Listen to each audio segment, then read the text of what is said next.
जीवन दर्शन में तो वो तलाश चलती ही रहती है। जनता जनार्दन का क्या कुछ व्यू है इस पर, आइए उनसे जानते हैं। किसने हाथ उठाया था? आपने उठाया था।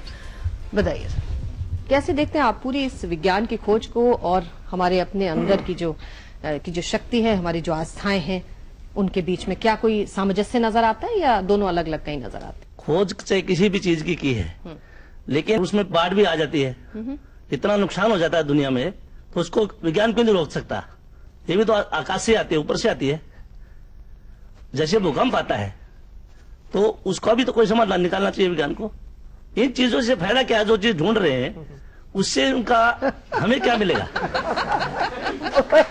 ये सच्चाई है। उसका मतलब क्या है? उन्होंने पहले ही कहा था दीपक जी ने कि हमें माफ कर दो। नहीं, माफ नहीं कर दो, लेकिन दुनिया को क्या इससे मिलेगा? माफी मांग ली उन्होंने। नहीं, माफी नहीं मांग ली। जब इस पर चर्चा चल रही है नीलम जी, तो इस पर ये चर्चा होनी चाहिए, इसका समाधान भी तो निकालना चाहिए। ओके, आप बोलिए। विज्ञान एक अलग चीज है, ठीक है, उसे अलग रखना चाहिए, और जो आस्था है, जो लोगों का विश्वास है, वो अलग है। विज्ञान अपना काम कर रहा है और उसे करने देना चाहिए। विज्ञान को और आस्थाओं को, लोगों की आस्थाओं को, उसे मिलाना नहीं चाहिए। आप दीजिए माइक। हाँ, इस प्रकार ये वैज्ञानिक अगर कोई समस्या का समाधान नहीं निकाल पाता है, कहीं ना कहीं आध्यात्मिक तरफ जाता है।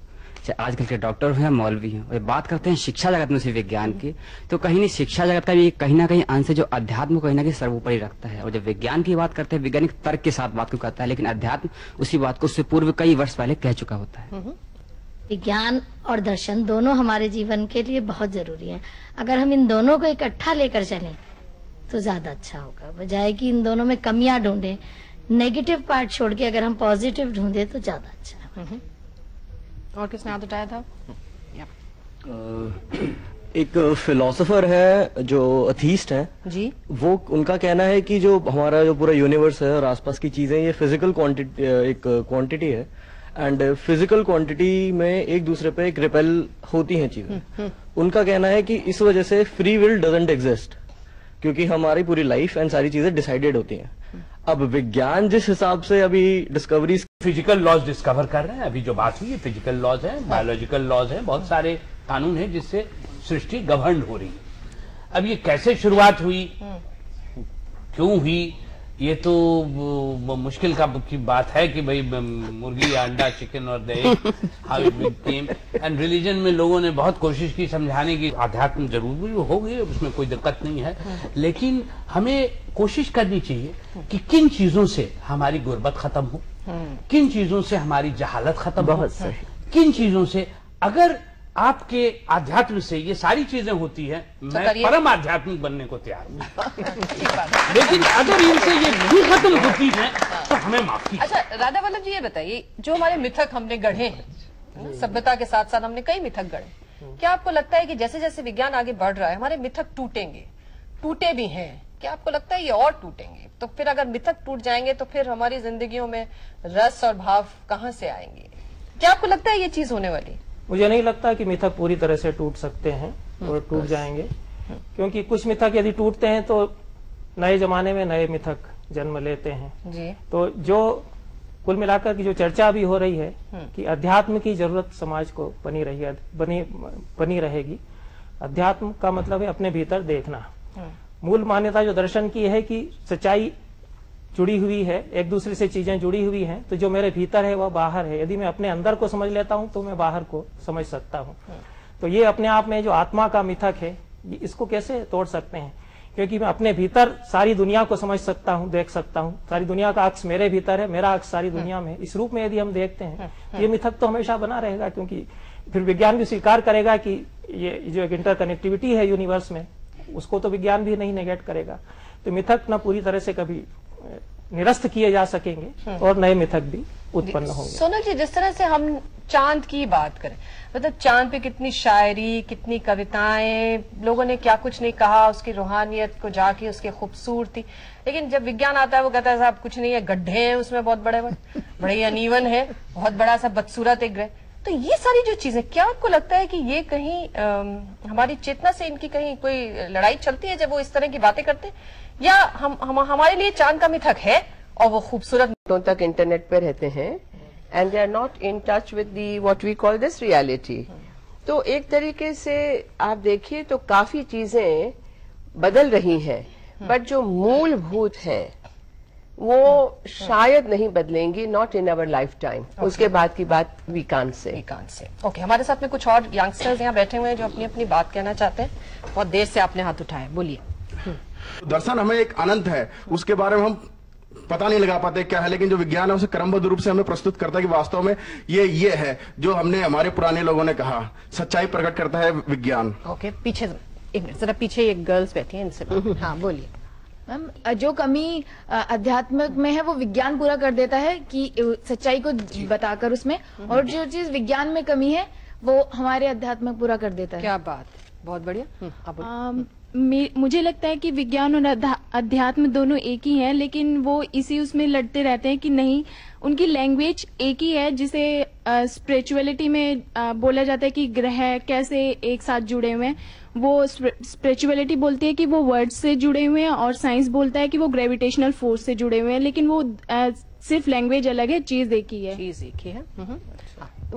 अच्छा चलो मैम, जैसे कि पता है हमें वेद में सब कुछ लिखा हुआ है, बहुत जो आज हिग्स पार्टिकल क्या पता वेद में पहले से भी हो। कमियां तो हमें है कि हम उस वेद को नहीं पढ़ सके, लेकिन हम क्या साइंस पे जा रहे हैं। लेकिन अगर हमें पता चले कि साइंस में जो वेद में लिखा हो वो साइंस में सब कुछ है, जैसे कि अभी भी एक क्रिस मूवी आई थी साइंटिफिक पे, लेकिन उसने भी नसरुद्दीन शाह की मौत का टाइम नहीं बदल सका। मतलब आज भी चाहे कितना भी साइंस प्रगति कर ले, लेकिन वो जन्म और मृत्यु तो नहीं बदल सकता ना, जो जिस टाइम पे वो ये तो रहेगा।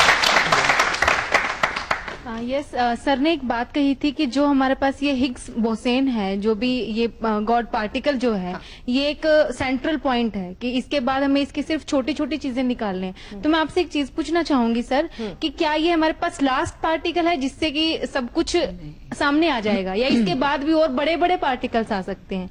क्योंकि आपने जैसे कहा जी, मतलब नहीं, मैं ये कहना चाहती हूँ जैसे इन्होंने कहा कि एक सेंट्रल है, इसके बाद सिर्फ छोटे छोटे कण बाकी हैं इसके, तो क्या ये लास्ट पार्टिकल है? क्या ये लास्ट पार्टिकल है? देखिए, मैं पहले बताया इसका नाम है स्टैंडर्ड मॉडल जी। मॉडल मतलब क्या है सकते हैं, सो ये आखिरी पार्टिकल नहीं है, आखिरी शब्द है वो विज्ञान में नहीं है, फिजिक्स में नहीं है। जब हम एक सीढ़ी पहुंचते हैं वो दूसरे सीढ़ी है, 10 सीढ़ी देख पड़ते हैं, तो ये हमेशा ध्यान में रखना है। और ये सीढ़ी बढ़ती चली जाए, बढ़ती जाए, बढ़ती जाए। जैसे कि इन सर जी ने बोला कि जो विज्ञान है वो रिप्लेस कर देगा भगवान को, तो अब जैसे पिछले जमाने में लोग मतलब जैसे आप रावण जी को ही ले लीजिए। जी बोल रहे हो? जी मतलब रावण विद्वान था, जी विद्वान थे अगर हम ओके, चलिए चित्रा जी कह रही हैं तो लगाइए। हाँ जी, जैसे कि रावण जी थे। अच्छा। उन्होंने उड़न खटोलो मतलब जो उनके अपने संकल्प से चलता था, ये चीज बनाई। ये विज्ञान ने किस तरीके से बनाई? एरोप्लेन के रूप में, पर वो उसमें क्रैश होने के पूरे चांसेस है। पर जो उन्होंने बनाई थी रावण जी ने, उनमें ऐसा कोई सिस्टम नहीं था। तो फिर मैं यही कहना चाहता हूँ कि मतलब अगर विज्ञान इतना कर सकता है तो फिर ऐसे भी बना सकता है कि संकल्प पे सारी चीजें चल जाए। हाँ, हो रहा है ना, ब्रेन की रीडिंग कर रहे हैं और तमाम चीजें कर रहे हैं। बहरहाल, अच्छा आगे बढ़े, पीछे दीजिए माइक। विज्ञान की जो शुरुआत हुई है वो हुई है ह्यूमन बीइंग से, इंसान के दिमाग से। इंसान का दिमाग कहाँ से आया? भगवान ने दिया है। जैसा कि कहा जाता है ब्रह्मांड शुरुआत कहाँ से हुई? भगवान से। नदी के दो अलग अलग कोने हैं, बट शुरुआत एक ही जगह से हुई है। भगवान नहीं होता, इंसान नहीं बनता, इंसान नहीं बनता तो विज्ञान की शुरुआत नहीं होती।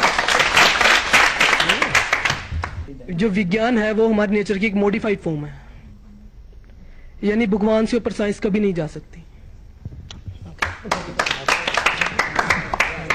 मैं ये कहना चाहूंगी कि अगर Higgs boson particle, last particle हमें पता चल गया, हमें यूनिवर्स के बारे में पता चल गया, लेकिन हमारी जो सोल है, हमारी आत्मा है, उसके बारे में कौन बताएगा?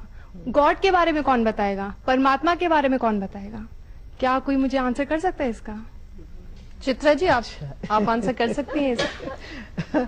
नहीं, बहुत अच्छा द्वंद्व है, और मुझे लगता है कि भले लोगों ने कहा कि पूरक स्थिति है, पर मुझे हमेशा लगता है कि दर्शन हमें जिन स्थितियों में ले जाता है, स्वयं अपने को जानने का, सृष्टि को जानने का, विश्व को जानने का, अपने अंतर मन अंतश्चेतना को जाने बिना मनुष्य। ऐसी कौन सी चीज है जो आप लास्ट स्टेज पे देखते हैं कि हमारी सीढ़ी वहां पर खत्म हो रही है? ओके, अभी उनसे पूछेंगे फाइनल कमेंट्स में हाँ, इससे पहले आप बोलिए। हाँ। मैं इस डिबेट में एक बात कहना चाहता हूँ कि जो आपका धर्म और साइंस है वो प्रोपोर्शनल है एक दूसरे के। वो इस सेंस में प्रोपोर्शनल है कि अगर मैं यहाँ पर एक धर्म के बहुत बड़े ज्ञाता को बिठा दूं और ये कहूँ कि वो यहाँ पर योगा कराए तो वो योगा करा देंगे, पर अगर उसे टेलीकास्ट करना होगा तो इसे एक साइंस का इंस्ट्रूमेंट चाहिए जो कि आपका कैमरा। तो हम ये कह सकते हैं कि दोनों चीजें एक दूसरे पे डिपेंड कर रही है। हम एक दूसरे को चैलेंज कर सकते हैं बट बिल्कुल एक्यूरेटली किसी को भी गलत साबित नहीं कर सकते। जी हाँ, और यहाँ हम किसी को गलत या सही साबित करने का विवाद भी हमारे बीच में नहीं छिड़ा हुआ। हम सिर्फ चीजों को समझने की कोशिश कर रहे हैं, एक विज्ञान के दृष्टिकोण से और दर्शन के और आस्थाओं के दृष्टिकोण से। एक छोटा सा ब्रेक लेंगे, फाइनल कमेंट्स लेंगे यहाँ मौजूद हमारे विशिष्ट मेहमानों से। तो हरी कथा अनंता की तरह हमारी ये बातचीत भी अनंत बातचीत है आज की, या कभी खत्म नहीं हो सकती और इसे खत्म होना भी क्यों चाहिए। फाइनल कमेंट्स लेंगे। रवि जी, अभी एक सवाल भी आपसे पूछा था उन्होंने, किस तरह से आप कंक्लूड करेंगे आज के इस डिस्कशन को अपने पॉइंट ऑफ व्यू से? अच्छा, आज का डिस्कशन का विषय था विज्ञान और दर्शन, विज्ञान और धर्म नहीं। धर्म आचार संहिता है जो बताता है कि मानव को कैसे रहना है, उसमें पूजा पाठ भी होगा लेकिन बहुत सारे कुछ होता है व्यवहार। जब दर्शन की बात करते हैं तो विज्ञान और दर्शन के बीच में बहुत गहरे निकट संबंध है और भारतीय दर्शन में तो बहुत, जैसे बोलते हैं परम सत्य क्या है, सत्यम ज्ञानम अनंतम, वो सत्य है, ज्ञान है, अनंत है, सच्चिदानंद है, सर्वव्यापी है। उसमें एक आदमी का, एक व्यक्ति का वो रूप नहीं आता है।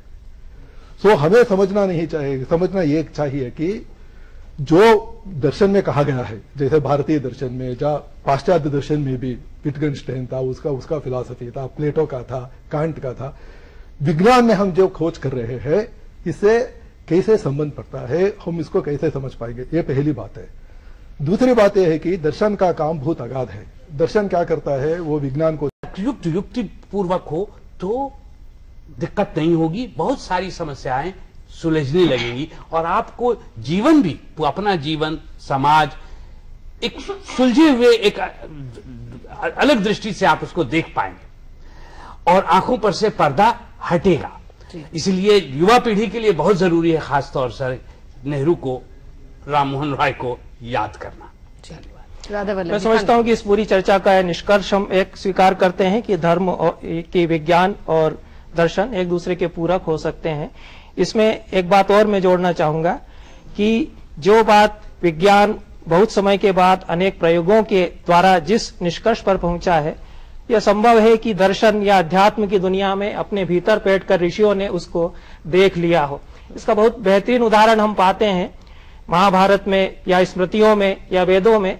ये बात बार बार कही गई है कि पेड़ों में चेतना होती है, वे अनुभव करते हैं, तो अंतःसंज्ञा भवन्त्येते, सुख दुख समन्विता। ये बात जो उन्होंने ऋषियों ने बार बार कही कि इनको भी सुख और दुख का अनुभव होता है।